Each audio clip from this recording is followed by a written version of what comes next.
not really sure why that song's been running through my head lately. Well, I am kind of sure. It's a little foreshadowing. So I can't tell you much more about it just yet. It is Friday the 17th of January. We're into, I guess this is only the second news of 2014. Boy, the news around here is it is warm and sunny, and believe it or not, this is not good. They're telling us we have 3 months of like no rain coming up, and it is drying up in California. So yeah, the warm sunny atmosphere here is now heading to way extreme. So boy, I was watching tennis too the other day, early this morning and yesterday, from down under. It is really frying down there. I hope everybody's, I know things have calmed down on the East Coast a little bit. I know it's more like back in the 40s compared to what we had going on there. Okay, I didn't really come here to talk about the weather, but you know, you never know what you're going to talk about when you start talking about the weather.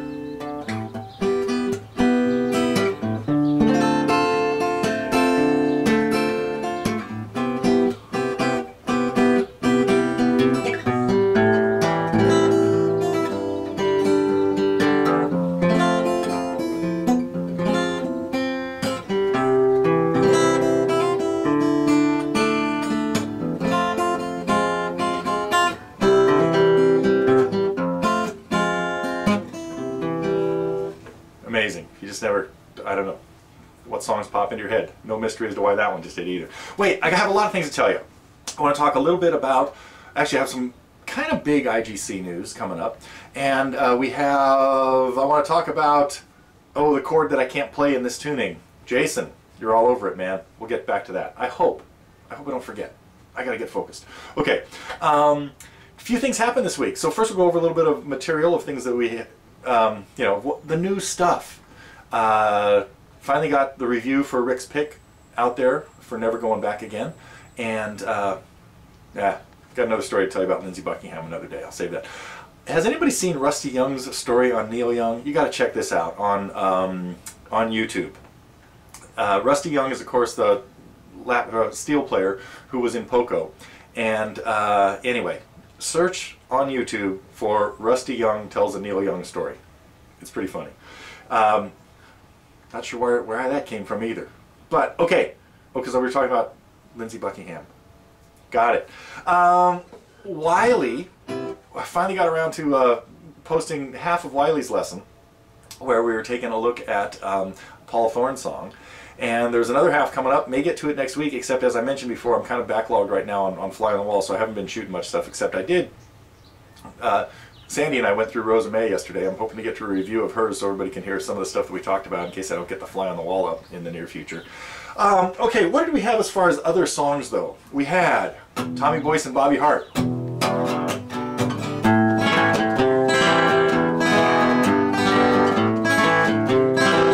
Anyhow, hope you guys enjoyed that little Monkees tune to join all of our others. Wait, I'm gonna get it. Gotta focus to get that picking so fast. Oh, it's dumber. It's dumb that it's so hard. Oh, and long time request.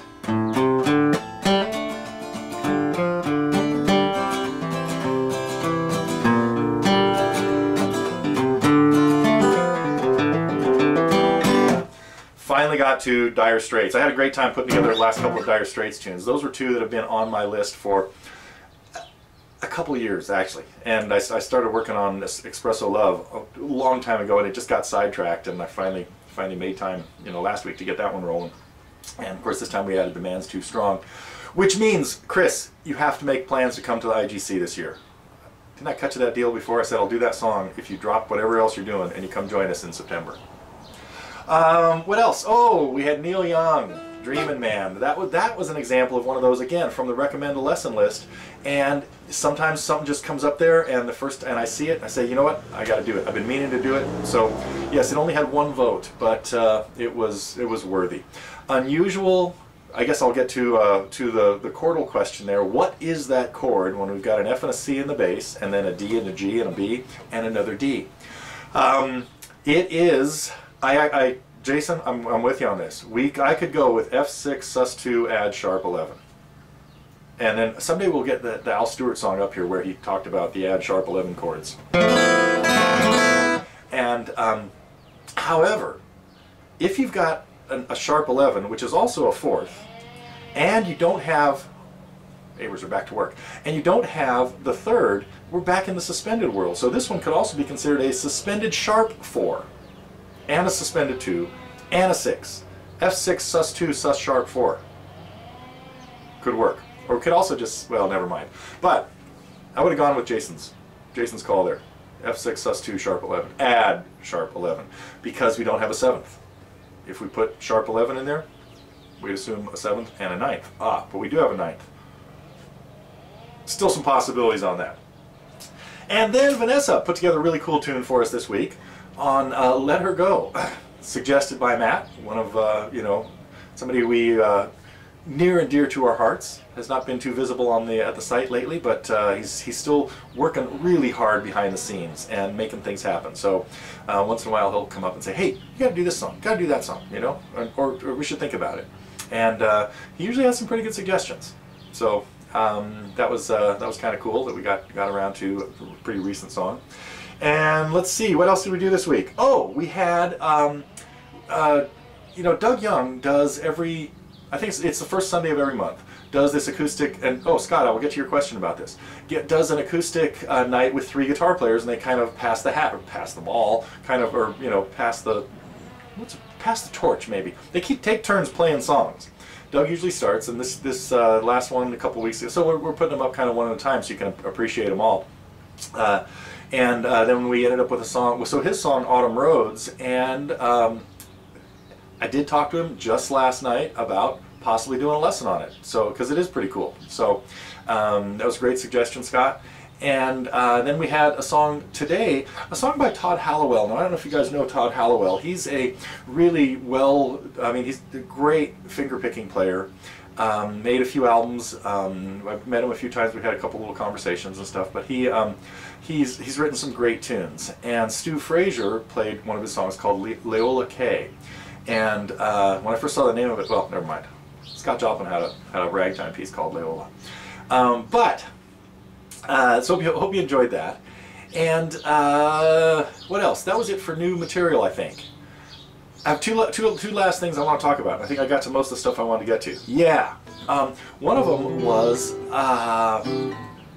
wait, I'm spacing out on it. I'm trying to think of... I'm thinking about playing another song because...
Last week, I played a song that nobody picked up.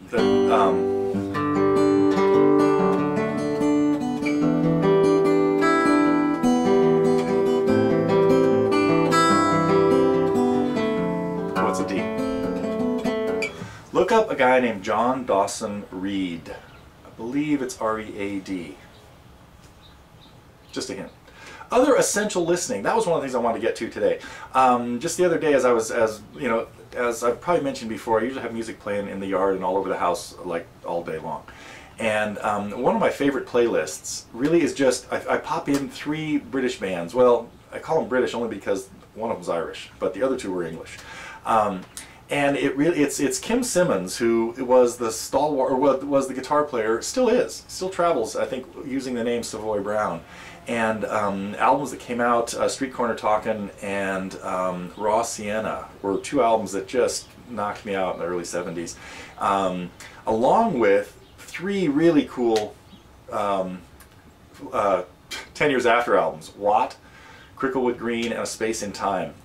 What both those guys had with them, Alvin Lee of course, was a little bit more progressive approach to blues. And some of the songs just had really interesting things. They weren't just your normal B.B. King, well, I shouldn't say that in there like putting it down, but it wasn't just Chuck Berry, you know, 3-chord progressions. They did some really interesting things.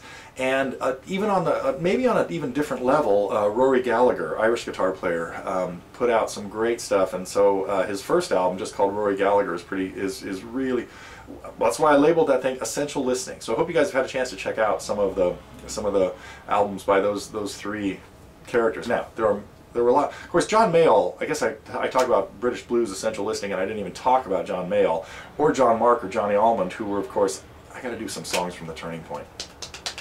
California.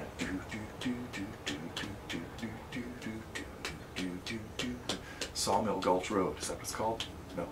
Anyway, okay, no, that one's, of course, California. But, so, anyhow, I hope you guys get a chance to check out some of those bands. Okay, here's the end of the story. A lot of things going on with the IGC. We are going to get it rolling on Wednesday, September 17th, and run through Sunday morning. We are going to have more teachers doing more focused classes. We have room for a few more people. We're going to have the whole Quaker Center this time, so we'll have a few more meeting areas and more lodging areas. And we are going to have at least, well, I guess I'll give you the news on who is lined up for doing classes. And part of the thing is there will be multiple classes. There will be, Doug Young will be doing a class maybe 2 different days, like consecutive days. We're not sure, we haven't quite figured out his curriculum yet, but it'll probably be based on finger picking and open tunings and things like that, and high-end finger picking. Dave Nachmanoff, who is, many of you who were here this year met him, will be doing a class on songwriting, possibly a class on accompanying, because what he does is he plays along with people like Al Stewart. He's Al's main accompanist when they're out touring.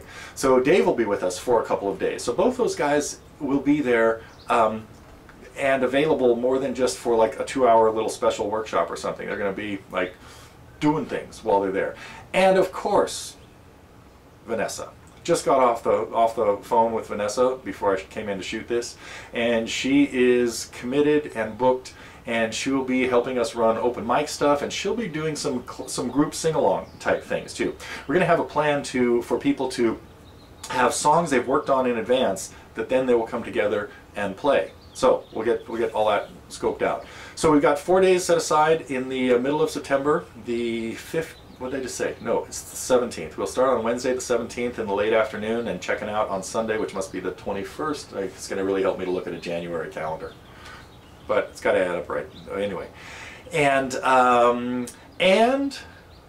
hope to still have, well, haven't got, I'm not sure, not likely right now that we're going to get Al. He may be committed to something else. But we're holding out. We're hoping for that. But there's still going to be some big surprise guests. And the most important thing is there'll be plenty of time this time to like hang out and play and work on some of the stuff that you've been learning.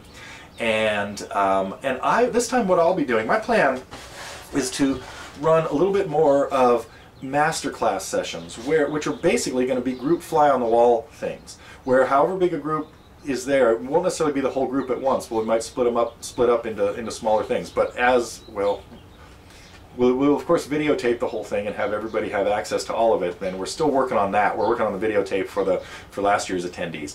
But in any case, the masterclass format, if you're not familiar with it, there's like a big group of people, and a few of them will get up and maybe play something and have like a maybe 10 or 15 minute private lesson in front of the rest of the 20 or 30 that might be there, or 10 or 50, who it doesn't really matter. But last night, as I was speaking to Doug, he's been to many of those, and he felt that was a lot of times when he would go to something like that, he got much more out of it by being the fly on the wall rather than in the hot seat. But so we'll be looking for volunteers that would like to play something and get some suggestions and tips on it, along with anybody else that just wants to sit in and observe. So that's kind of the plan. We got Doug doing one thing, got Dave doing one or two other things, got Vanessa doing a few things, and I will be a little bit more hands-on this time. We will have info pretty soon on, we'll have an early bird special that will not last very long, I think, because we're the same kind of thing. We're going to be limited to how many people we can really squeeze in. But if you're thinking about it and you want to, and you're ready to commit to it, keep an eye out. We'll make sure that the info gets out there pretty quickly, but we will have a short time where an early bird special, prime rib for $4.99. Okay, that's it. I think I've got enough. You know what? I was going to play something. I already played this for you, but.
Okay, see you next week. It's called One Step Beyond, by the way, and same thing. I have no idea. It just popped into my head and fingers started playing it and I couldn't stop.